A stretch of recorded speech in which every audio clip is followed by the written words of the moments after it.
Boa tarde, uma vez mais, estamos de regresso.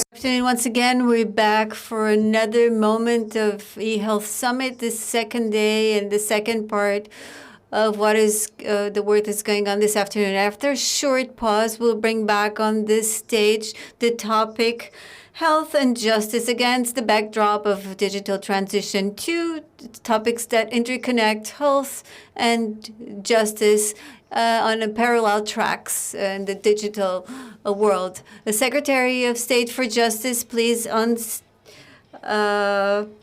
call the Secretary of State for Justice to the stage. Anabela Pedroso. Well, good afternoon. And actually, how does justice and health, how do they mingle in this transition? I think I would start by saying, by recalling a movie. I don't know if any of you saw the movie Interstellar.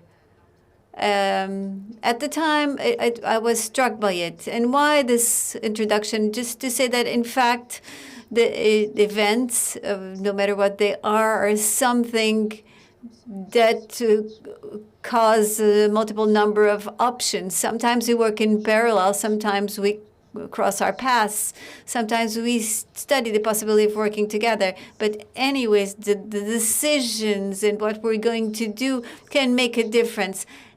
So while am I telling you this story about Interstellar and the lines that cross? Well, do you remember 2019? If you do, I would say that if we all had the possibility, as the astrologists said, 2020 will be the year, we'll have a number of opportunities, and we'll be very lucky. And I would say that we did have the opportunities. Well, when it comes to luck, I'm not so sure. Well, all of a sudden, we arrived in 2020, and our world was literally turned upside down. And from this idea of being upside down, made us think about something else. What's going to be, what my life is going to be as an individual. I'm at home. I'm now working from home. I have children, and they also are studying and working online. And even to have a civic moment to express my happiness for the Carnation Revolution, I have to reinvent myself. What about shopping? Shopping online shot up immensely in Portugal. And just to give you an idea, in Portugal, we were one of the countries where we were not so active. And in the first months of 2020, well, we locked down after the 13th of May. By then, we had 9% more of shopping, online shopping. And we all changed a little bit like Sheldon. We're all a little bit away from one another. And I think it's important to stress these words: adjustment, our resilience, but also our creativity. And I think these three topics, these three words, will join what I would like to share with you further ahead. And this also happened if our personal life changed, our work atmosphere also changed entirely. Now I was talking to a colleague, I've never held so many meetings. I'm entirely technological. I use Teams and WebEx and all the platforms because our work environment has changed. And funny enough, it changed in a way that I think it's not going to go back. What happened during this period of time is that we noticed two things that are quite unusual. Important, forgive me for using this expression. We are on time for the meetings, and we leave the times on time. In terms of time management, it's totally different from what we used to do in the past. This was a good lesson learned. And post-COVID, we'll have to think about this possibility. Once again, our life at work made us do what? To adjust, and made us have a new vision of everything. We're a lot more innovative in the way we work. Well, from my standpoint, if I have to be more resilient, more creative, and also more adjustable, also at work, adjustment and innovation are also part of my lexicon of what I have to do. And that adjustment and creativity and madness are also part of the whole setting. Some things were extremely important from the pragmatic point of view. The companies adjusted, retailers, service companies, they started. Some manufacturers produced items that they didn't used to. This is a sign of the adjustability of the companies, totally different from what was foreseen. And why not think differently? Why not put on a different mask? Why not think of the silent cones as in the past? We had with Get Smart, maybe the older ones recall. And also we changed the ergonomics of the spaces. And speaking of which, we're having a program to modify the workspace at Google and Amazon, to mention those big ones. But it cuts across the board in companies. And now the environment is much greener. And it's more like a work in the community. And in spite of being distant, we're working closer. And the open spaces like we used to work in big offices, they will change the way they look. What happened to us in the past year, and well, let's think of it, 12, 14 months, and the world effectively changed, and it's actually different. Well, but the public service, and this is where I wanted to get to, the public service is even at a terrible stage. And I have the privilege and the pleasure of being in one of the places where that was more obvious. If the services had not been capable to respond to this dramatic moment that we were living, I would say that Portugal could have gone down the drain.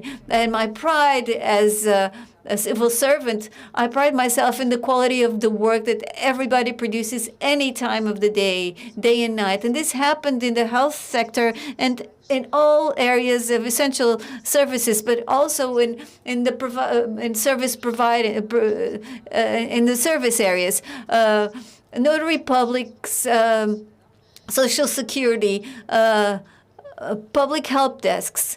And the public health desks in Portugal didn't stop. They had to adjust once again. And they had to be creative in the way they provided their services. But they didn't stop. So when the campaign started of We Are On, the idea was this. Portugal is here. The public services are here.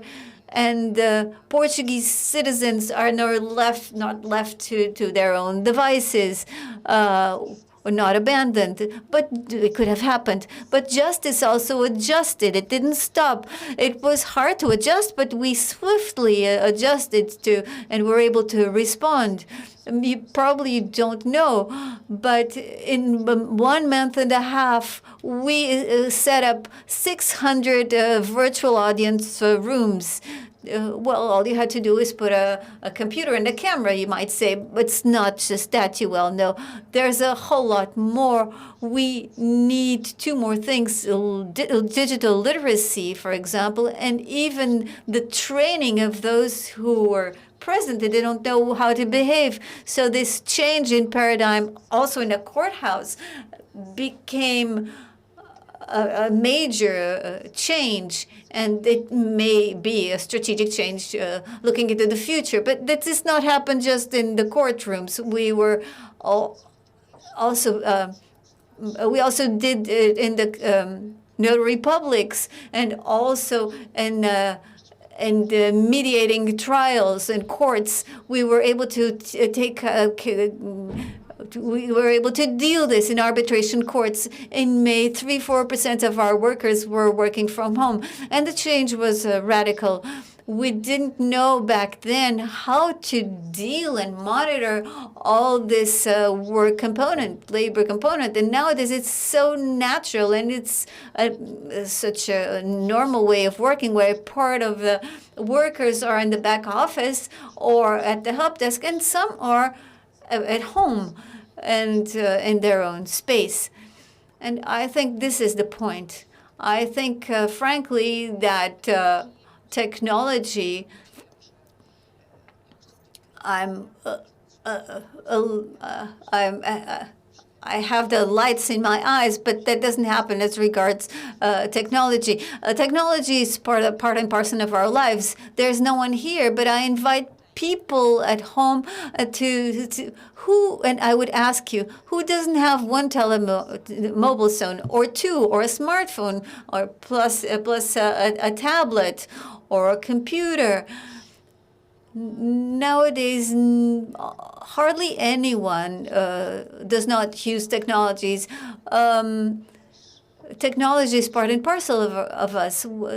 One of the statistics about Portugal is that, as concerns the digital literacy, 80% of the Portuguese, all ages during this period of time of the pandemic, used technological means to communicate.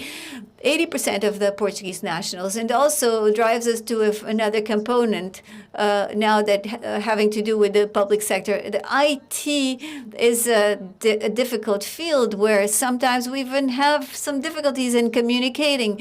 The way we sometimes, the IT experts speak, well, now we all work in the same fields, but the way we impact technology is not acknowledged or seen as regarded as important. And I would dare say that maybe only during the pandemic in the public sector, we actually realized how technology is important. And this means a radical shift in paradigm also in what concerns the investment. And I will mention this further down the road.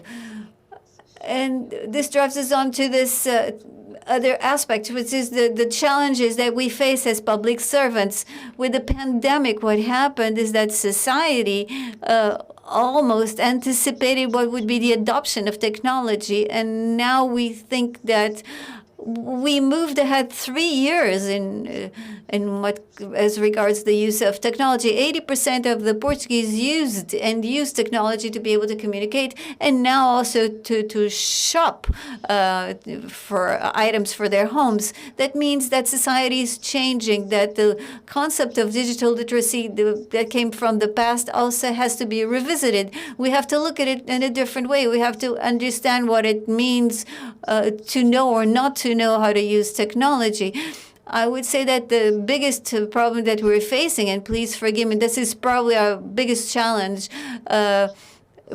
going forward, is the problem is not the technology that we use in our everyday life. It's probably the way where we use the digital services of the state and the way they are organized and prepared and developed that oftentimes do not suit the accessibility or the usability of the citizens. And people get upset because they're used to simplicity of their technology, the one that they use, and when we reach for a public service, it's difficult. And this is a major challenge that can actually have an answer, a positive one. And that's why in Justice, in the Justice field in 2020, we moved on to the second moment of our plan for Justice outreach. We're talking about three elements that are three features that the ones we always touch upon. And I always fear that they might become commonplaces. So please forget about them.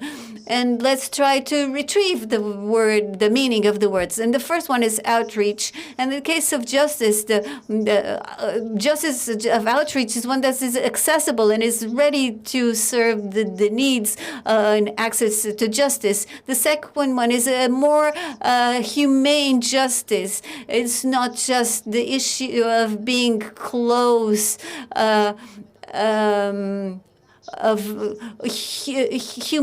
we have to be humane in providing a swift response, and especially monitor the citizens in what they need. And the third feature is that simplicity and swiftness.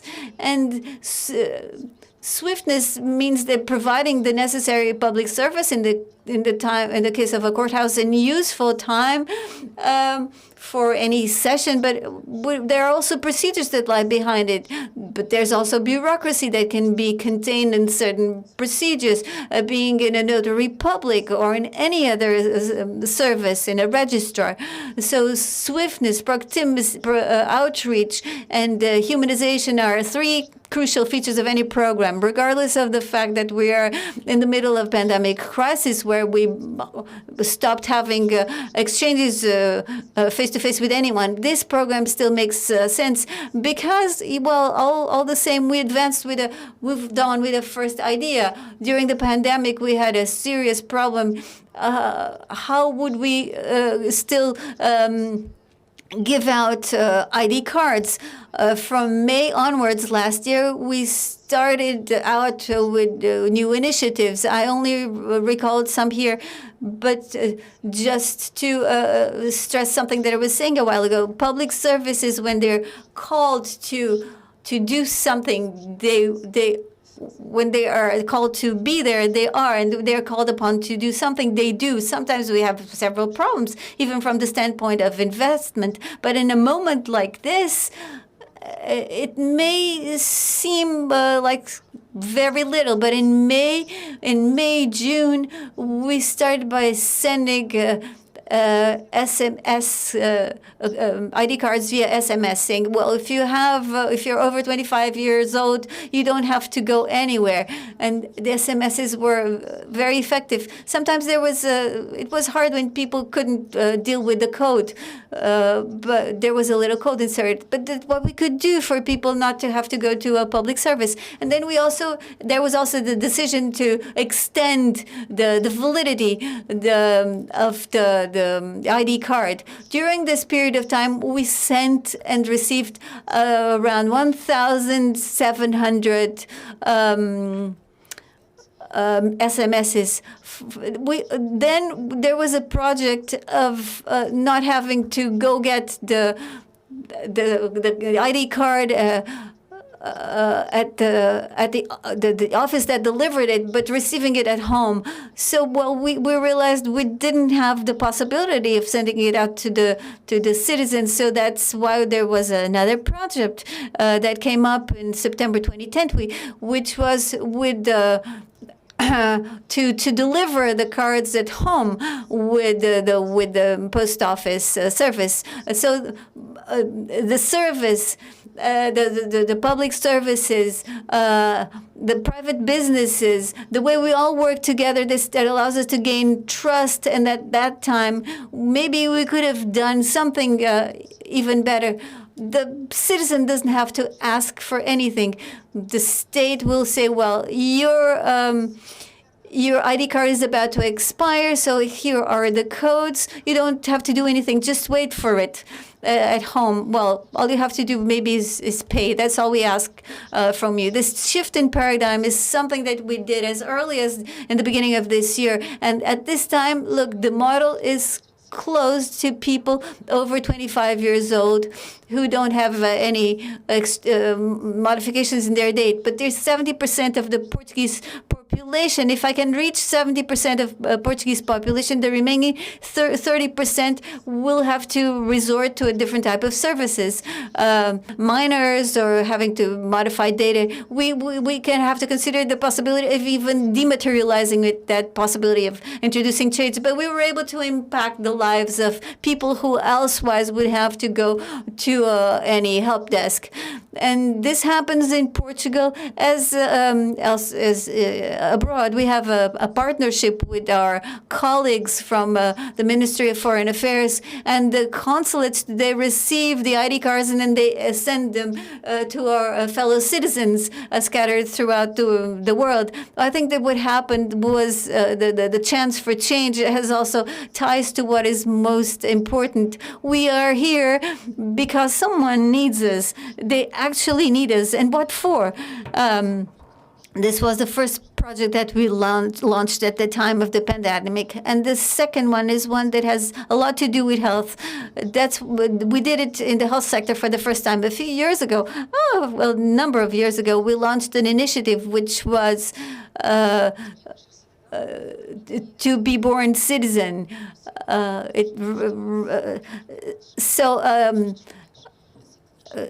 There was someone for a register office that could be at the maternities and be able to register the babies. So we can register the babies in the hospitals wherever the babies are born, and so the baby's already born with an ID card. With the pandemic, this service closed down, and the maternity wards, and so we had to take a crucial decision. And once again, is how sometimes we need to think differently, be swifter, and say, well, maybe we don't get the whole picture, but we have to do something. And in 1 week, it was really, believe me, in 1 week, the registrar and our IT services prepared and thought about a solution that would allow the father and the mother to register their babies online. Of course, it was not suitable to every patient, to every user, to every citizen, but all babies could be registered in Portugal. And this was so important. We started doing it abroad. We advanced cautiously first in France and moved on, and then in the United Kingdom. Now we will extend it to other countries. What was something that was improvised last minute now has become something that is permanent in the justice field. So after all this, the hardest moments will be overcome. And well, if during this time there was this opportunity in the RRP, the justice remained as a crucial issue. And I should say, I confess that I've been working for the state for many, many years, and I don't recall ever having had such a large amount to effect change. It's not to introduce IT technology. I'm talking about transforming, and it's a lot more complex than introducing IT, and you know that better than I do. What we want to is to decrease lagging behind in courts, be able to control how long certain files remain in courts, and cut back in bureaucracy. And we still have some fatness, some excess that has to do with some traditional know-how, and also to be able to support what I think is crucial, that the fabric, the entrepreneurial fabric has a better way and freer way to work in line, and also meeting the requirements that are in the science that are required. Well, we have to lower the limits, but we also have to create more resilience in IT systems. We also have to make procedures in connection with companies swifter. And against this backdrop, what happened is we were able, and the Portuguese state thought to move on with a program that would allow justice with 269 million euros and 126 projects, some of them that had already been thought through, move on to a true program of digital transformation in the justice sector. And I think that these 4 topics that we were addressing a while ago, with greater digitalization, but also with more simplification, more safety and simplicity, reusing procedures of services, the possibility of working in cooperation with other services and public entities, I think this is the way forward. And one word, which is the one that I would like to finish my presentation with, experimentation. And let me just touch upon this. In April, we had our high-level conference on justice, and the topic, once again, was sort of a commonplace. Justice centered around people. That was the topic.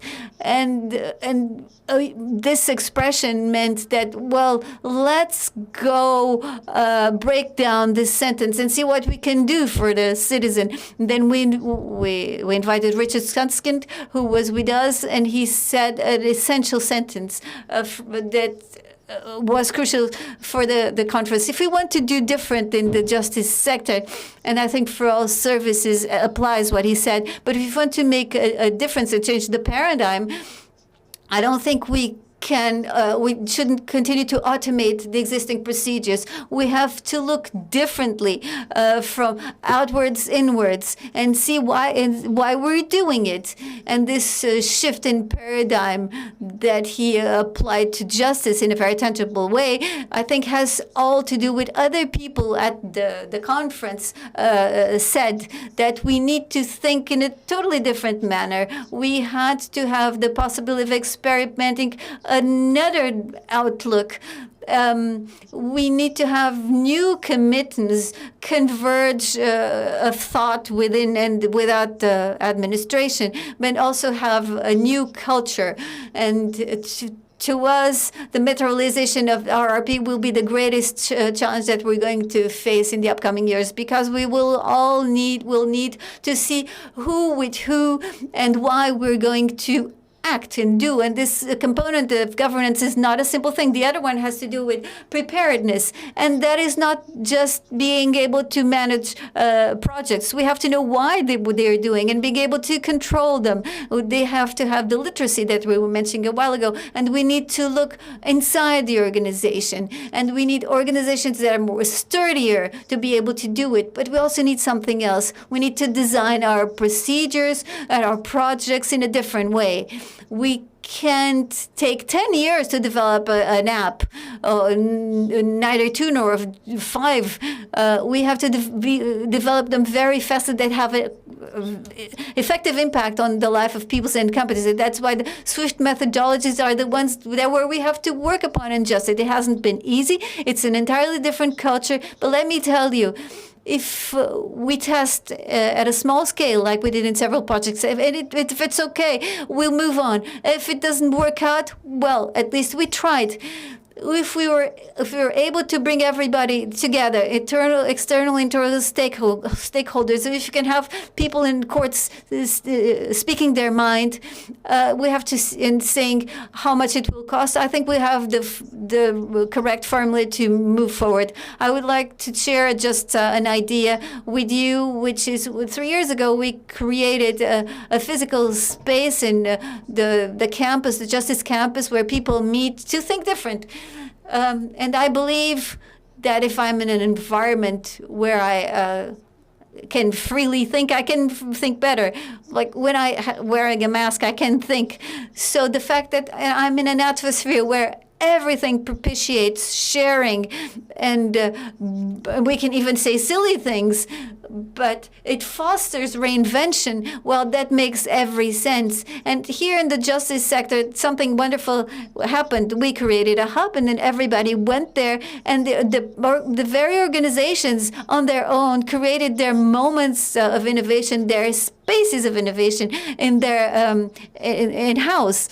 And there were two, and the criminal police and IMPI, they had the seed was left there. It grew and developed on its own, and no one told them, well, do it this way or the other. And that's what I was talking about. This is real transformation. Let me just share with you one last example, which is a project a pilot in 2017 when we had the forest fires in Portugal, the terrible ones, and the government and parliament understood that what was done could be expanded across the whole country. And how are we doing it? Well, in the first place, it's the methodology that we're applying to prepare everything, the terrain, and what was done, and what we're doing is ask people who are part of that program, the initial pilot, what had happened, what went right, and what went wrong. And this itinerary, this roadmap is crucial to understand if the concepts of proof are correct and how they should move on. And then we did this. We had the pandemic. We were locked down, but the members of the government had no problem in getting together. This was a project shared by the Justice and the environment sector and the forests. And I and my colleague João Paulo Catarino showed up, and we spoke with every mayor in this country. We explained what we were going to do, what we were doing, and the mission, the unit mission that had been created to carry out this mission. And then the field work was done with the people. And I'm talking about something that we call service design gems, which is asking people, do you have any idea how we could have done this otherwise? Or we could do it otherwise. And we had to collect all this information that was necessary. And then we had the issue of training, if people were happy with the training that they had received. And then we had to say, well, here's a repository where you can go and get all the questions, provide answers, feel accompanied. Someone is holding your hand. And Guppy is now doing a remarkable work. We are on the ground, and by the end of this month, 174 municipalities will start to map their territory. But what I think is most important is sharing. It's cooperation, justice, health, justice, social security, health, forests with everybody else. The reuse of information serves all. What I know about who's an owner, how services are established, what are the layers of information that each will need serves health as well as colleagues in the forest sector. So use that information. It's there for you to use it and enter this community of sharing and development. This project is the last piece of news of what we've been doing with the Portuguese Space Agency and academia with LIDAR. It's a technology that allows us to look, see in depth. I had seen this on National Geographic, and I said, well, if they can discover a Mayan city that was in the Antipodes on a mountainside, well, can't I see the outlines of what is underneath? And NSNF and DGT had bought a lot of our services in a partnership with Finland. And let me tell you that it was absolutely remarkable what we found, the difficulties in using the technology, of course, but also what we can do with it. And this idea that we're talking about is just to say that everything is possible to be done if we all know what everyone is doing, and if we can share with one another. And from that point on, nothing is impossible to happen. Let me leave you with this idea how everything will work on the territory. Innovative methodology on the territory. I'm sorry, there is a lot of echo. Light detection and innovative technology. I am sorry, I just can't keep up with what's going on. There's a lot of echo. Fontes tradicionais. Vem facilitar o mapeamento dos limites e formatos das propriedades e identificação das suas características, mesmo sob densa mancha florestal. the LiDAR system, that helps map out the territory, that helps accelerate the construction of an algorithm. And it will be possible to do a 3D mapping and interpret the images and transpose them onto drawings, onto the platform, and make visual information available that will facilitate to the resolution of conflicts. There is no sound coming in. Não vale. So we don't need to show anything else. The rest is our great vision for the future. But what is crucial is that we don't have to be any complexes or fears in using technology and experimenting new technologies. What we should fear is not to dare to do something different. So that I will close like I started with Interstellar. Of course, as long as you have a world of possibilities, you also have another capacity, ability. Let's not look at the floor. Let's look up and see what we can do. And from that standpoint, if we are actually looking at the complementarity of our services, if we can share even indoors in our own home, it's so hard, and we don't have the time to keep on doing that. Information, the data, knowledge should be democratized and shared. And the more we share, the more everybody wins, the more our country wins, and we win as persons and as a community. And that's one of the crucial elements. We have the technology, but we're most of all with people and there for people. Justice, health, once again. Thank you very much.